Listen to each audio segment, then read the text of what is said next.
Good evening, and how are you all on this fine October evening?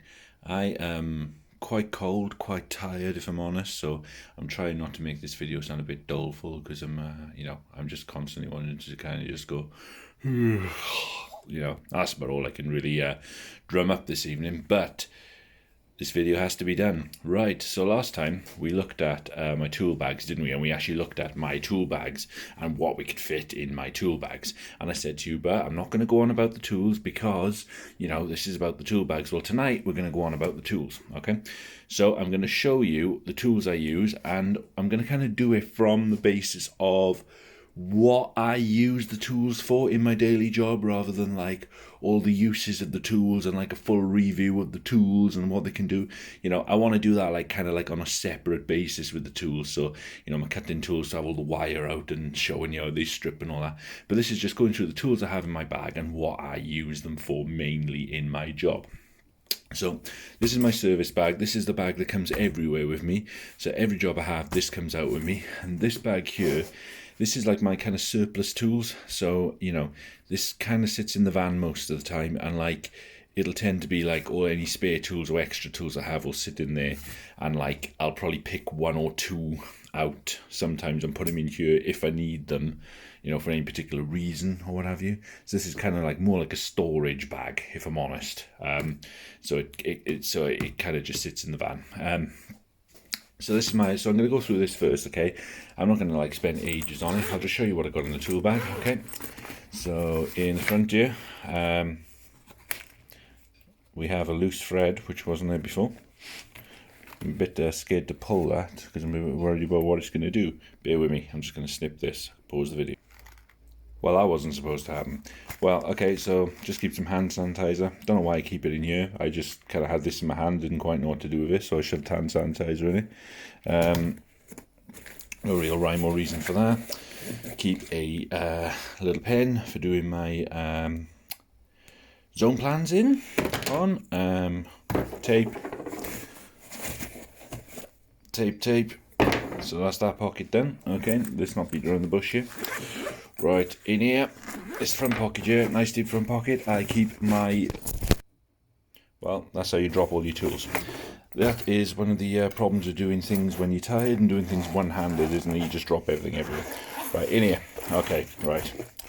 ACT monitors, right, so, being a fire alarm engineer and intruder engineer, this mainly gets used to just test the voltages on the panel, the batteries, make sure they're going right. What it also gets used for is measuring quiescent voltage.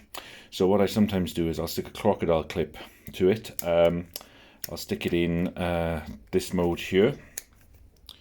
Okay, and we'll put it in that one there, the red one in that one there, and basically what we'll do is make a circuit. So we'll take one of the battery terminals out, okay, we'll plug the red into the battery terminal coming from the panel, and then we'll plug the black onto the battery itself. So we make a circuit on the terminals there. I'll turn it off, the power to the panel, and I'll see what it's running just on its batteries on its own, okay. And then I will turn the alarm on and then see what ampage I'm getting with the alarm on. Then I'll do a calculation, and that'll tell me basically if the batteries have got enough power to power that particular panel for 24 hours or however long it needs to be done. So this is what I kind of use this for mainly. Also checking things like, that the wires have the correct resistance on them and things like that. Checking things like that, really, checking the polarity on fire alarms and on the detectors. Things like that, really, checking there's no breaks in wires, all that sort of thing. Then this battery tester here, these are ACTs, by the way, both these are ACTs. That's an ACT 6000. I'll start talking about prices. Actually, this will probably cost you about 100 odd quid. These are a bit more expensive. These are more like the 200 odd quid mark. This one will simulate a 20-hour battery discharge in seconds. It's quite a lot of seconds, actually. It's quite slow, but it does do the job. I don't think it's that slow. I think it just seems slow compared to my old one, but then it's a lot more accurate than my old one, so I think it just takes that bit longer. So you literally just plug these onto the battery terminals. It'll tell you the voltage, and then it'll tell you the amperage of the batteries. So That's my old one. So I've moved up in the world since that one a little bit. So let's just put those back in the bag and we'll get on to the next pocket. There you go, all back in neatly. Also in this big pocket here, I keep like all my company stickers. So I put like my company stickers on the panel and on the batteries and things like that. But I'm not going to show the company because I haven't got permission of my company to do that. So we'll keep that secret. Right, top pocket. I keep a bag full of screws, fixings, roll plugs, plasterboard plugs, anything I can possibly fit in there. And then it's got this cool little clip, so I can just walk around and just clip this little bag to my trousers. So when the customer goes around, he goes, "Oh, could you do this? Could you do that for me? Could you do this? Could you do that for me?" Then yeah, I can say, "Yeah, of course I can," because I have my little red bag, and I don't have to moan about having to walk all the way back to my van. So this is good. And I tend to keep on like topping this up a little bit here and there. So that's that. This is another little magma bag, and I keep my fire alarm keys in there, and I'm supposed to, but I guess they've fallen out. Keep my call point keys in there as well, so they all stay on one little thing, so I can use them reasonably efficiently. We're trying to find the right one, so that's that pocket. That's all I tend to keep in there, and they just fit neatly in there, so nothing much. But the business end of the bag.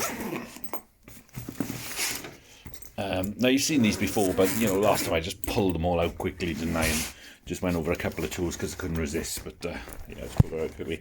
Now, what I showed you last time is not actually what I keep in here. I keep less in here than I actually showed you last time. Because, you know, it's just really heavy. I mean, most of this actually was in here last time I showed you this, so, but I don't tend to keep it like that because it's just really heavy. And I put a lot of my tools into my big climb bag down there where I keep all my drills in. Excuse the mess on the floor, but it is a garage. Just to condense it down to 2 bags. Right, so where should we start? Let's start up here then. So we have this Klein... it's a little sort of precision screwdriver. I think it's like a 6-in-1. So it's got these little nut drivers on it, and it's got these different ends on it, and you can just pull the whole thing out. These are double-ended. You can pop them in and out, and it just clips back in nicely. Everything's difficult with one hand, of course. So yeah, it's got this nice little rubberized grip on it. You can turn it on the end there, so you can screw things in and out. What do I use this for? Well, that's a question, isn't it? I'm not entirely sure, if I'm quite honest with you. This is my work bag / my personal tools as well. These are all mine. So it's a bit, apart from some of the testers, they're not mine, they're works, but I'm not going to buy them myself. It's by Klein Tools, and it cost about 12 quid, I think, so it wasn't too bad. Nicely built, nice comfortable handle. I don't use this for an awful lot, if I'm honest. Sometimes tiny screws on panels. If I'm removing a circuit board or something to get to something behind it on a fire panel, you know, trying to see what state the wire cable's in, I might use this little precision one because some of the screws are tiny, but it rarely gets used, really. But it's just one of those things you see, you want, and you buy, because I just like tools. So, right, we have a little weir stubby. Doesn't get used that often. I'll tell you the reason for that in a bit. I've kind of replaced this, but I've got a weir extension there as well. Like, if it's just what you use an extension for. I mean, if you need to get something it's a bit further away, if it's behind something, if you've got some boxes in your way and you can't stand too close to something, you know, it's good to just have this little extension bit. And what I tend to do is I bang it in. I find like stubbies always get lost in tool bags. So what I tend to do is I just bang this extension bit in there, and I can just keep it in here like a normal screwdriver, and I always know where the extension is. Bendy screwdriver.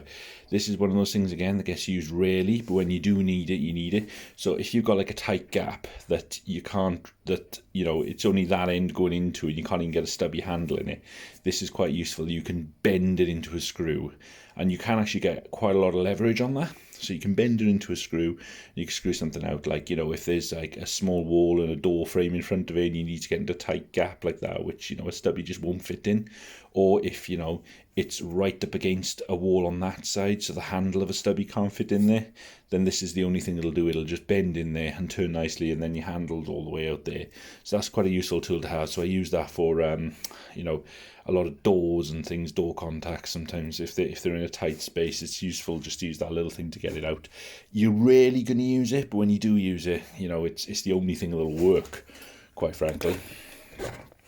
Pen. Now I used to use the Milwaukee Inksoles, but now I found this, and I like this because it clicks.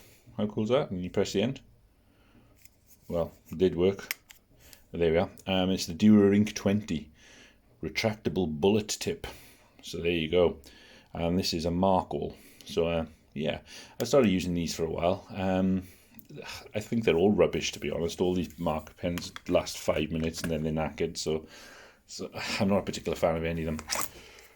Ratcheting screwdriver with a magnetic tip end I put on there, which is really useful. This is the one with lots of bits in it.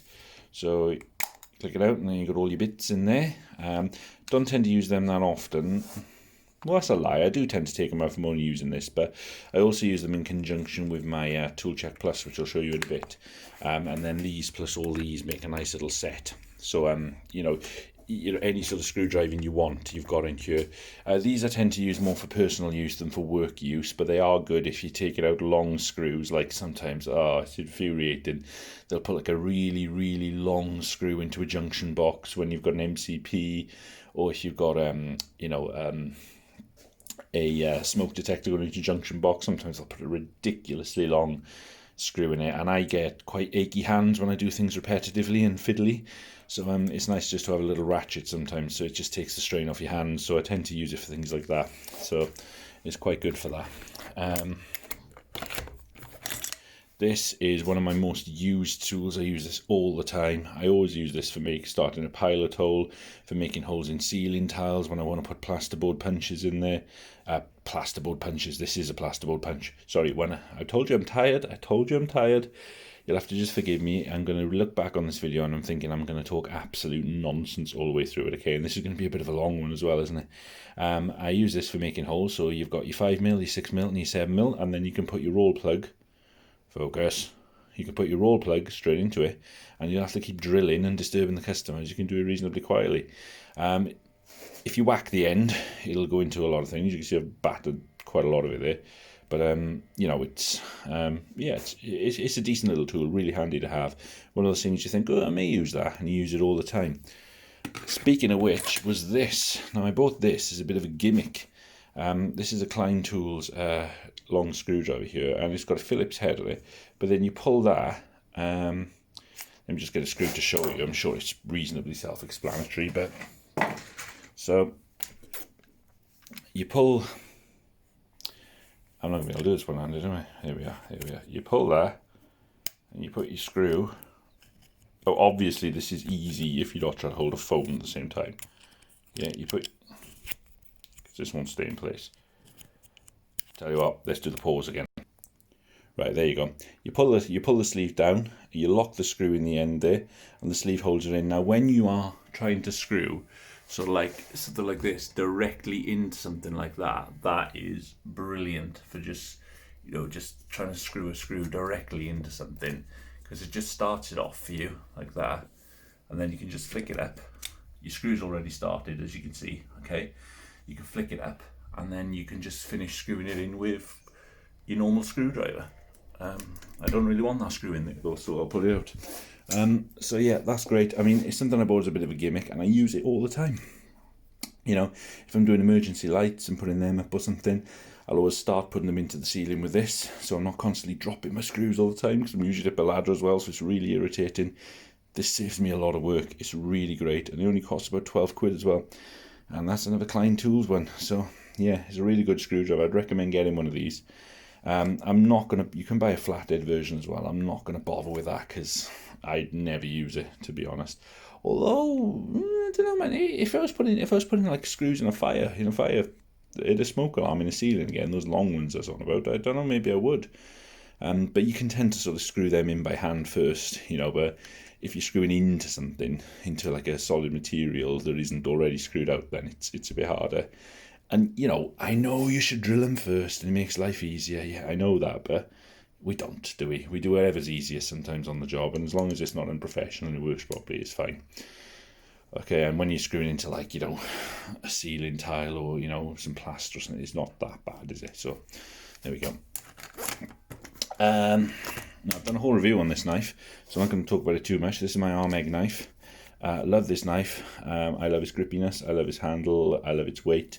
I love the fact that you can put the blades in the side there. So I'll just show you very quickly. When you remove a blade, it has this little party trick. Okay, you can take your blade out, and because the blades go into the side, you just push that down and push. So you just pull that back, and then it reloads. See, brilliant.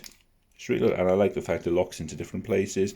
It's a good solid knife. Now I used to go for like the sort of foldable knives and stuff. I used to really like them because they look nicer. They were thinner, but you know, now I'm getting used to it. It's your good old sort of fat knife, you know, that's the sort of same style as your Stanley 99E, which I have, and I keep in my fire extinguisher kit, which I won't show you because it's not very interesting, if I'm quite honest. The fire extinguisher kit, I mean, not the life. But yeah, you know, I just do prefer your traditional sort of carpet cutters sort of traditional knife now, really, and I just tend to use one of these. They're just solid and dependable, and they last a long time. So that's my Armeg knife. I mean, what do I use that for? It's a knife. Use it for whatever you need a knife for. I have a lot of deliveries. I cut boxes with it. Don't tend to use it for stripping cables very much. It's normally for cutting boxes and things like that, and deliveries. It's just handy to have a knife. Klein NCVT3 voltage tester with flashlight. So that's great. It's got a little light on the end. Woo! So it can blind you nicely. And it's just got the voltage tester there, but it's actually got the indicator on it as well, which is pretty good. So, you know, it can tell you the low voltage and high voltage, and you can sort of tell, you know, sometimes you have a little bit of voltage left in something. So you can tell with this whether that is the case, or, you know, because it'll show that it's got low voltage, or whether it's actually still live, in which it would show high voltage. It does 12 to 1000 volts, and it's like IP67 rated. It's a little bit bigger than a normal one, but yeah, it's a really nice one. I like this. I'm quite pleased with that. Switches itself off as well if you accidentally leave it on, so that's good. Right, I'm not going to go through what I use a screwdriver for, okay? I'm sure you know what a screwdriver's for, but these are the sizes I keep. So I keep this one, which has got this little Torx end on it, okay? That's part of, this is a changeable head screwdriver, so I can change all them. I keep the heads in there because I very rarely change the head on this screwdriver. But I keep that in there all the time because it opens a particular type of fire panel called a C-Tech, and various other ones, and I just use that size all the time. Loads of different places I go to, I've got C-Tech fire panels, and I use that to death. So yeah, that just stays on there. Just a little terminal. It's a Klein. These are all 1000 volts, my screwdrivers. I've got to use 1000 volt screwdrivers because it's just the British standards. I know you Americans don't need to use them because you only use the 110, but we're on the good old 240, so we tend to use these. And plus you can easily touch something that's higher voltage, can't you? So that's a little 2.5 terminal. Don't use a terminal that often, actually. There's very, very few terminals I find that the 2.5 is actually the best. Only the very, very tiny ones, like you'll get on I don't know, like some access control systems and stuff will have really tiny terminals, and I tend to use that with them, but don't use that often. What I'll normally use is a 3.5. Now, you'll see my screwdrivers aren't particularly matching. I do have the full set of these Weir ones, but I can't actually get the full set, the Klein ones that I want. I want these ones. So I've just kind of mixed and matched them at the moment. I normally use a 3.5 for my terminal. That tends to fit most chalk blocks better. Using chalk blocks less and less now because it's the rules. You've got to crimp things if it's a permanent fix now. So you tend to crimp things. So yeah, so that's a 3.5. I like the way it just sticks around the end as well. Tells you what it is. Something in there. Ah, yes. Now this is a pain, because I can never get the damn thing out. With my big gorilla paws, it always just goes into this pocket. I can never get it out. So this is my Klein ratcheting stubby. Great little screwdriver. I think it's a 6-in-1. I think it's a 6-in-1 again. I think this comes out here. I'm not sure. No, it's not. Yeah, it does come out of there. Bear with me. Yeah, you need a bit of a strong wrist, so one-handed doesn't work. So yeah, you've got your two size nut drivers in the end of there. You got your big your Phillips number 2, Phillips number 1, and then 2 flathead sizes as well. And you've got this nice little ball pin in there. Now it is, excuse my fingers, it is a nice little ratchet out, this is, and it's also got a wing nut screw on it, a little known fact. So that's why I tend to use this now rather than the little Weiro one there, because this one is a ratcheter. And you know, the other day I was taking a bed apart and I was in a really tight gap and my wrist was killing because I had these long screws and I had to use a stubby, so this would have been great. So you know what, I thought, you know, I'm going to bite the bullet. I'm going to buy a ratcheting one, and it's a stubby multi. Haven't used it since, actually. Haven't long bought it though. Bought it for my birthday, but yeah, I haven't really used it. And it's just got the directional. You can have it on ratcheting one way, ratcheting the other way, and you can have it on non-ratcheting. So yeah, that's pretty cool. We like that. And then that just clicks in there. It's really hard to do one hand though. Klein tools, when you first get them, they can be a bit stiff. So there we are. You've got to find the correct bit to put in, and it just clicks in. See, it's got a nice little push clip there. Something creeping me out there. There's something, can you hear that? Just making a... Can't hear it anymore. Creepy noise coming from the corner there, not sure where it is. Oh well. Klein Posi 2 screwdriver. This is the one I use most, probably more than anything. See, it's full of dust and cack. I use that all the time. Then there it goes. You hear that? Can you hear that? Yeah. Okay. Posi 1. Weira. I like Kleins and Weiras. I haven't really got a favourite. But I'd say these are my favourite. These are my Klein insulated ones with the rubber handles. I like these. So that's a 4mm flat, which I use. These are the 1000 volt rated ones. Really expensive though. They're about 40 odd quid for the set of 2, but I got it on the cheap. But yeah, this is the Phillips number 2. I use that quite a lot. That's generally the size used on most covers for emergency lights. So yeah, and as you can see, one for the Americans, made in the USA, made in the USA. Should we go into the anthem? Where the bums in the air. Yep. So yeah, made in the USA, guys. These ones, however, are not made in the USA. I think they're made in like Taiwan or something like that. But yeah, so the British versions ain't made in the USA. And I don't think the stubby's made in the USA either, even though it's got this fancy same handle on it. Because this does not say made in the USA anyway. And I don't think this one's made in the USA either, even though it's still got that fancy handle on it. But these ones are seriously nice screwdrivers. I really like these. These are my favourites. I'd love to get a whole set of them, but as I said before in my Klein video, can't get them in the UK. Right, let's start speeding up a bit because we're going to be... right, CK scissors. I use that purely for cutting tape. And that's it, really. I don't use it for anything else. I use that as a scissors, really. Right, laser distance measurer. That's an Ethos one. This is a company issue one. And I use that basically for measuring how tall warehouses are, how high up smoke detectors are. If I need like a cherry picker or a scissor lift or something, that'll just, by pressing a button, that'll just tell me how high something is. I'm not going to show you that. You've all seen a flipping laser level before, so there we are. Not a laser level, a laser distance measurer. Right. In here, I have got a Weira Tool Check Plus. I use this on quite a lot of panels, actually. These are quite useful to get in the gap sometimes, these little ratchet bits. And it's got a tiny little ratchet on top, and that will get into a gap with one of these little screwed bits on, which opens like that, and you get a nice selection. That'll get into a tiny gap better than any ratchet screwdriver. This tiny screwdriver as well, I haven't really found a lot of use for that. I have used it a bit, but it's not that useful, to be honest, because you can't get enough leverage on it. And it's got their fancy little bit at the end, wrap adapter, that's what they call it.